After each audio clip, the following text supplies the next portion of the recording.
नमस्कार। आज हम रविंद्रनाथ टैगोर की एक बहुत ही खूबसूरत दिल को छू लेने वाली कहानी काबुलीवाला के कुछ खास हिस्सों पर बात करेंगे। जी बिल्कुल। हमारे पास कहानी के कुछ अंश हैं जो वाकई एक पिता, उनकी छोटी बेटी मिनी और एक अजनबी काबुलीवाले के बीच के अनोखे रिश्ते को दिखाते हैं। कहानी शुरू होती है कथावाचक से, जो मिनी के पिता हैं, और उनकी बेटी मिनी करीब 5 साल की। जी। और जैसा पिता बताते हैं, वो एक पल भी चुप नहीं रह सकती। हाँ, उसकी दुनिया तो जैसे सवालों और बातों से ही बनी है। लेकिन कहानी का जो असली जादू है वो तब शुरू होता है जब उनकी एक शांत सी जिंदगी में एक लंबा तगड़ा मैले कपड़े पहने सूखे मेवों की झोली लटकाए काबुलीवाला आता है, रहमत। और यहीं से मिनी और रहमत के बीच एक बड़ी ही अनोखी दोस्ती शुरू होती है। उम्र, मजहब, सरहदें सब जैसे पीछे छूट जाते हैं। हाँ, तो आज हमारी कोशिश यही रहेगी कि इन हिस्सों के जरिए हम दोस्ती की मासूमियत को समझें, पिता के प्रेम की गहराई, समाज के कुछ डर, पूर्वाग्रह, और हाँ, समय के साथ रिश्ते कैसे बदलते हैं इस पर भी गौर करें। बिल्कुल। तो चलिए इस कहानी के भावों की तहों में उतरते हैं। चलिए। तो सबसे पहले हम मिनी से मिलते हैं। 5 साल की बच्ची। पिता कहते हैं कि भाई उसने भाषा सीखने में कोई साल भर लगाया होगा। हाँ। पर उसके बाद शायद ही कोई दिन ऐसा गुजरा हो जब वो चुप रही हो। उसका मौन रहना ही पिता को अजीब लगता है। बिल्कुल। और उसके सवाल भी बड़े मजेदार हैं। वो पूछती है, रामदयाल दरबान कौए को काक्यों कहता है? भोला कहता है हाथी सूंड से पानी फेंकता है, क्या ये सच है? और वो आसमान से पानी गिरने वाली बात। हाँ, और सबसे मुश्किल सवाल तो अपने पिता से ही पूछ लेती है,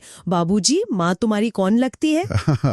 ये छोटी सी बात ही कितना कुछ बता देती है ना। पिता उसकी बातों में मजा ले रहे हैं, उसकी जिज्ञासा को वो बढ़ावा दे रहे हैं, जबकि माँ और दूसरा जो बस उसे नियंत्रित रखना चाहता है। सही कहा। पिता का मिनी का चुप रहना, अस्वाभाविक लगना, ये दिखाता है कि वो अपनी बेटी को कितना समझते हैं। बिल्कुल। तो ऐसे ही एक दिन पिता अपने कमरे में बैठे हैं, अपने उपन्यास पर काम कर रहे हैं। हाँ, 17वां अध्याय। जी। नायक नायिका जेल से भाग रहे हैं, कुछ ऐसा चल रहा है, और तभी बाहर गली से मिनी की आवाज आती है, काबुलीवाला, ओ काबुलीवाला। और सड़क पर कौन है? एक लंबा सा आदमी, ढीले ढाले मैले कपड़े, सिर पर साफा, कंधे पर मेवों की झोली, हाथ में अंगूर के डिब्बे, एक काबुली वाला। हाँ, मिनी की आवाज सुनकर वो मुस्कुराता है और घर की तरफ मुड़ता है। और यहीं देखिए बचपन का वो एक आम डर सामने आता है। जैसे ही रहमत घर की तरफ बढ़ता है, मिनी क्या करती है? डर के मारे अंदर भाग जाती है। बिल्कुल। उसके नन्हे से मन में ये वहम बैठ गया है कि काबुली वाले की झोली में जरूर उसके जैसे 2-4 बच्चे बंद होंगे। हाँ, ये डर शायद बड़ों की बातों से आया हो या कहीं सुना हो, पर ये दिखाता है कि बच्चे अजनबियों को लेकर कैसे कैसे ख्याल बना लेते हैं। सही बात। पिता मन ही मन सोचते हैं, लो भाई,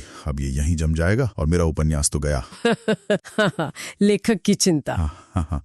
लेकिन फिर भी वो मिनी का डर निकालने के लिए रहमत को अंदर बुलाते हैं, उससे कुछ मेवे खरीदते हैं, और बातों बातों में उससे गपशप भी करते हैं, उसके देश के बारे में, काबुल के बारे में, यहाँ तक कि रूस, अंग्रेज, सरहद की रक्षा, बड़े बड़े मसलों पर भी बात हो जाती है। ये भी दिलचस्प है। ये दिखाता है कि पिता सिर्फ उसे एक मेवा बेचने वाला नहीं समझ रहे हैं, वो उसे एक अलग दुनिया से आया इंसान मान रहे हैं, जिससे कुछ नया जानने को मिलेगा। हाँ, अपनी रोजमर्रा की जिंदगी से बाहर झांकने का एक मौका जैसे। बिल्कुल। ये माँ के नजरिए से कितना अलग है वो हम आगे देखेंगे। तो जब रहमत जाने लगता है, वो पूछता है, बाबूजी, आपकी बच्ची कहाँ गई? पिता फिर मिनी को बुलाते हैं, भाई डर निकालो इसका। वो आती है, पर बिल्कुल सहमी हुई, पिता से चिपक कर खड़ी हो जाती है, और रहमत को शक की निगाह से देखती है। हाँ, रहमत उसे किशमिश खुबानी देना चाहता है, पर वो लेती ही नहीं और कस कर पिता से सट जाती है। तो ये थी उनकी पहली मुलाकात, थोड़ी झिझक भरी। लेकिन इस झिझक के बाद जो रिश्ता बनता है वो वाकई कमाल का है। कुछ ही दिन बीते और पिता क्या देखते? वो देखते हैं कि मिनी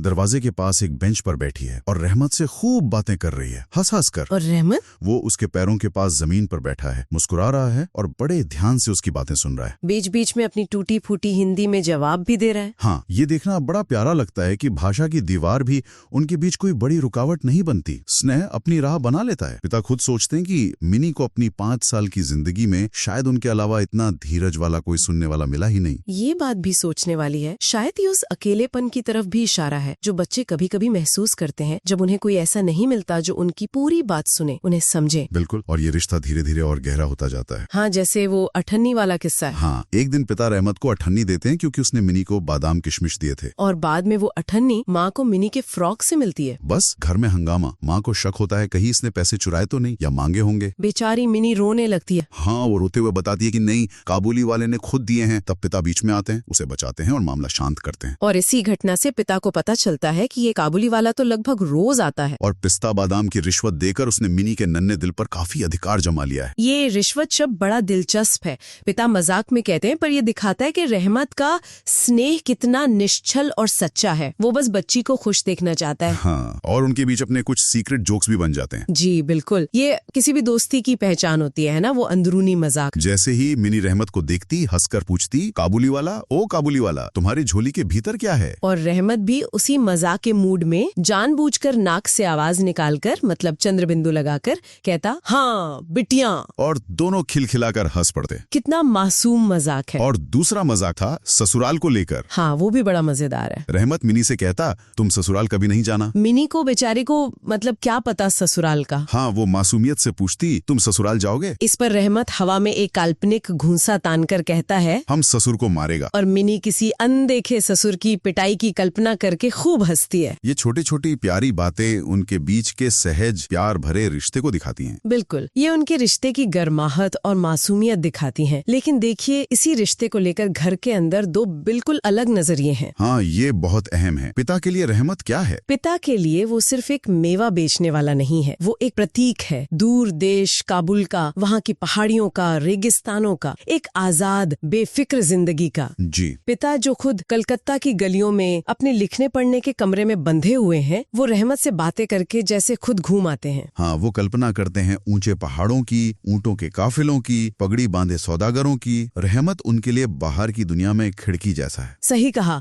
और इसके ठीक उलट है मिनी की माँ का नजरिया। बिल्कुल, माँ बहुत वहमी स्वभाव की हैं। उन्हें हर चीज में, हर किसी में खतरा नजर आता है। सड़क पर चलता आदमी चोर हो सकता है, नौकर शराबी हो सकता है, हवा में बीमारी हो सकती है। और रहमत तो उनके लिए सबसे बड़ा खतरा है। वो लगातार पिता को चेतावनी देती रहती हैं कि भाई इस आदमी पर नजर रखो। उन्हें शक है, क्या पता ये बच्चे चुराने वाले किसी गिरोह का हो। काबुल में तो गुलामी भी होती है शायद। क्या ऐसे आदमी के लिए बच्ची को उठा ले जाना मुश्किल है? माँ का ये डर शायद उस समय के समाज में जो अजनबियों के प्रति एक आम संदेह होता था, उसे दिखाता है। बिल्कुल, कैसे हम किसी की बाहरी शक्ल सूरत, उसके कपड़ों या वो कहाँ से आया है, इसके आधार पर उसके बारे में एक राय बना लेते हैं। पूर्वाग्रह। पिता भी माँ की बातों को पूरी तरह नजरअंदाज नहीं कर पाते। आखिर दुनिया में कुछ भी हो सकता है। हाँ, वो दुविधा में है, पर बिना किसी ठोस वजह के वो रहमत को आने से रोक भी नहीं सकते। उसका स्नेह इतना साफ दिखता है। ये कश्मकश है जो शायद कई परिवारों में होती होगी। सही बात। और फिर कहानी में एक मोड़ आता है। एक दिन माँ की वो आशंका, वो डर एक अलग ही तरह से सच होता दिखता है। जी, जाड़े की सुबह है। पिता अपने कमरे में बैठे कुछ प्रूफ देख रहे हैं, तभी बाहर गली में जोर का शोर मचता है। वो बाहर निकलकर देखते हैं और मंजर चौंकाने वाला है। हाँ, रहमत को दो सिपाही बांधे लिए जा रहे हैं। उसके कुर्ते पर खून के ताजे धब्बे हैं और एक सिपाही के हाथ में खून से सना छुरा है। पीछे लोगों की भीड़ है, तमाशा देख रही है। ये कहानी का एक बहुत ही नाटकीय और अहम मोड़ है। बिल्कुल। पता चलता है कि मामला पैसों के लेन देन का है। पास के ही एक आदमी ने रहमत से एक रामपुरी चादर खरीदी थी और पैसे देने में आनाकानी कर रहा था। हाँ, जब रहमत ने अपने पैसे मांगे तो उसने साफ इनकार कर दिया। बात बढ़ गई, गाली गलौच हुई और गुस्से में आकर रहमत ने उसे छुरा मार दिया। यहाँ रहमत का एक दूसरा रूप सामने आता है। वो शांत, स्नेह करने वाला काबुली जो मिनी से इतनी मोहब्बत से मिलता था। वही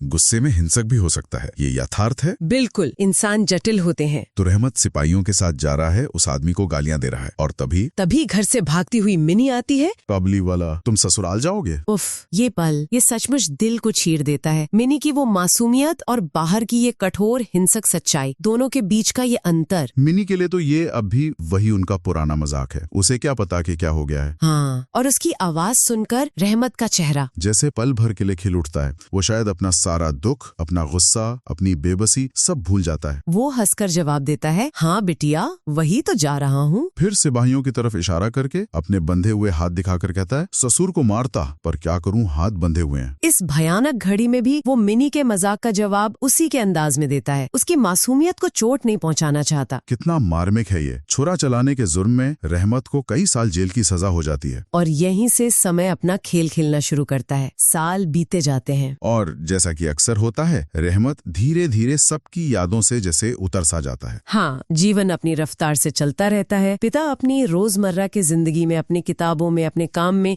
इतने व्यस्त हो जाते हैं कि उन्हें शायद कभी ये ख्याल भी नहीं आता कि वो आजाद घूमने वाला पहाड़ी आदमी, वो रहमत, जेल की तंग दीवारों के पीछे कैसे दिन काट रहा होगा। ये दिखाता है कि जीवन की भागदौड़ में हम कैसे दूसरों के दुखों को भूल जाते हैं, यहाँ तक कि उन लोगों को भी जिनसे कभी हमारा गहरा लगाव रहा हो। और सबसे ज्यादा हैरान करने वाली बात, जैसा पिता खुद भी मानते हैं, वो है मिनी का रहमत को भूल जाना। हाँ, वो बड़ी हो रही है।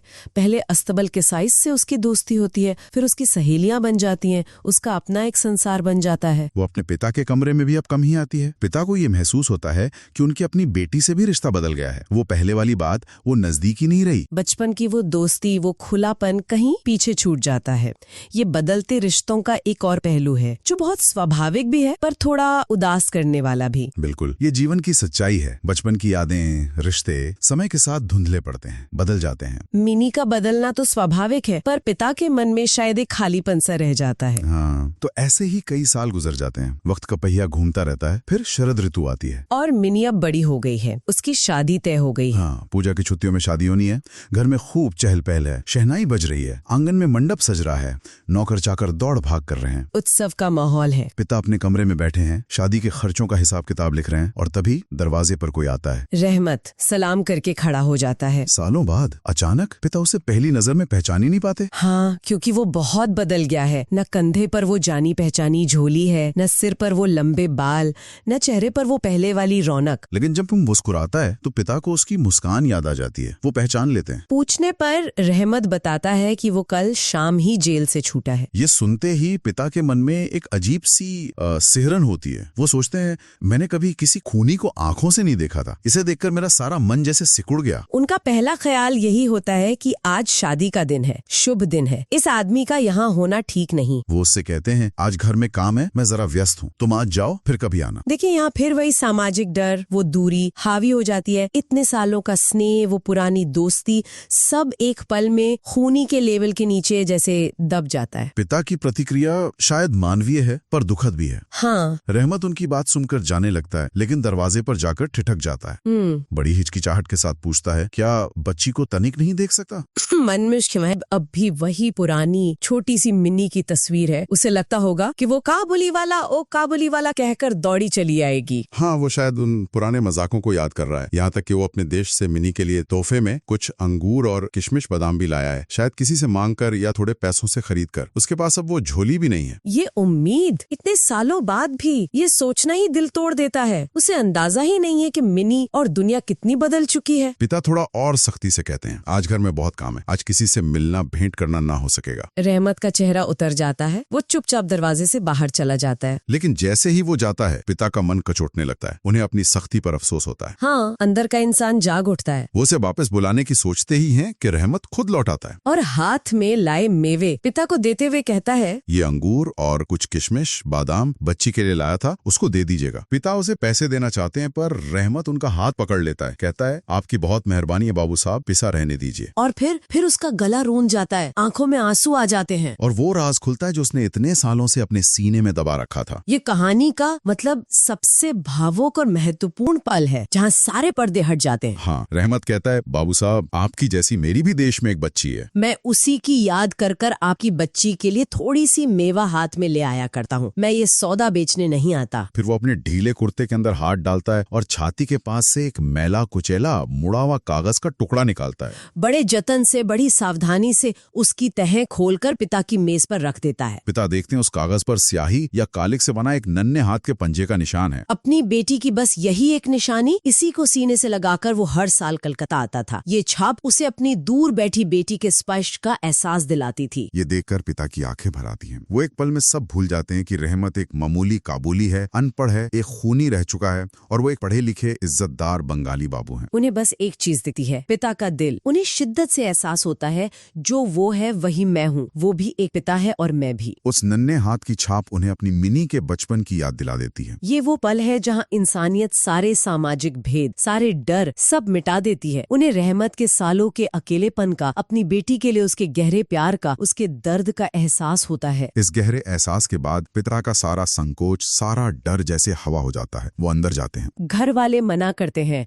पर वो नहीं मानते। हाँ, वो मिनी को बुला लाते हैं। मिनी आती है, शादी के लाल जोड़े में, गहनों में सजी हुई, माथे पर चंदन लगा है, शर्माती हुई। सोचिए, रहमत के लिए ये क्या मंजर होगा। उसने कल्पना की होगी उस छोटी सी मिनी की, और सामने खड़ी है एक दुल्हन। बिल्कुल। रहमत उसे इस रूप में देखकर पहले तो एकदम सकपका जाता है, घबरा जाता है। वो पुरानी तरह से बात ही नहीं कर पाता। फिर थोड़ा संभल कर, शायद पुरानी याद को ताजा करके हंसते हुए पूछता है, लल्ली सास के घर जा रही है क्या? वही पुराना सवाल, लेकिन अब इसके मायने बदल गए हैं। हाँ, मिनी अब सास का मतलब समझती है। वो शर्मा जाती है और मुंह फेर लेती है। पिता को रहमत और मिनी की वो पहली मुलाकात याद आ जाती है, जब मिनी इसी तरह शर्मा कर, डर कर उनसे लिपट गई थी। उनके मन में एक दर्द सा उठता है। वक्त कितना बदल गया है, सब कुछ कितना बदल गया है। मिनी अंदर चली जाती है। उसके जाने के बाद रहमत एक गहरी ठंडी सांस लेता है और वहीं फर्श पर बैठ जाता है। और उसे अचानक जैसे बिजली के झटके की तरह ये एहसास होता है कि इन 8 सालों में उसकी अपनी बेटी भी तो इतनी ही बड़ी हो गई होगी। उससे भी अब उसे इसी तरह एक अजनबी की तरह नई जान पहचान करनी पड़ेगी। वो शायद उसे वैसी न मिले जैसी वो उसे अपनी यादों में संजोए बैठा है। कौन जाने इन सालों में उस पर क्या बीती होगी। वो जिंदा भी है या नहीं, ये भी पता नहीं। बाहर शादी की शहनाई बज रही है, मीठी धुन है, और रहमत कलकत्ता की एक गली में बैठा दूर अफगानिस्तान के सूखे पहाड़ों और अपनी बिछड़ी हुई बेटी के बारे में सोच रहा है। कितना अकेलापन, कितना दर्द है इस दृश्य में। ये दृश्य पिता के दिल को पूरी तरह पिघला देता है। वो एक नोट निकालते हैं, रहमत के हाथ में देते हैं और कहते हैं, रहमत तुम अपने देश जाओ, अपनी बेटी के पास जाओ। तुम दोनों बाप बेटी के मिलन के सुख से मेरी मिनी का कल्याण होगा। ये सिर्फ पैसे देना नहीं है, ये एक असाधारण उदारता है। पिता अपनी बेटी की खुशी को रहमत और उसकी बेटी की खुशी से जोड़ रहे हैं। वो रहमत को उसके अतीत से ऊपर उठकर सिर्फ एक पिता के रूप में देख रहे हैं, एक साथी पिता। बिल्कुल। इस मदद के लिए पिता को शादी के कुछ खर्चे कम करने पड़ते हैं। हाँ, बिजली की रोशनी कम होती है, बाजे गाजे का इंतजाम रद्द करना पड़ता है, और घर की औरतें नाराज भी होती हैं। लेकिन पिता को लगता है कि इन सब कमियों के बावजूद उनका घर,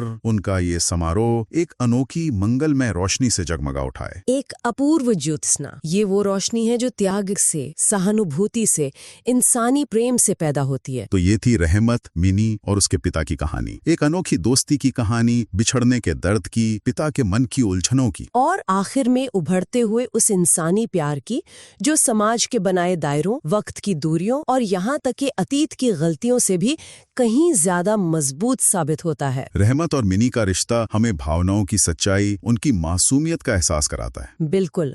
और साथ ही ये कहानी बड़ी खूबसूरती से ये भी दिखाती है कि समय कैसे रिश्तों को बदल देता है। बचपन की दोस्ती धुंधला सकती है, बच्चे बड़े होके बदल जाते हैं, अपने माँ बाप से भी उनकी दूरी बन सकती है।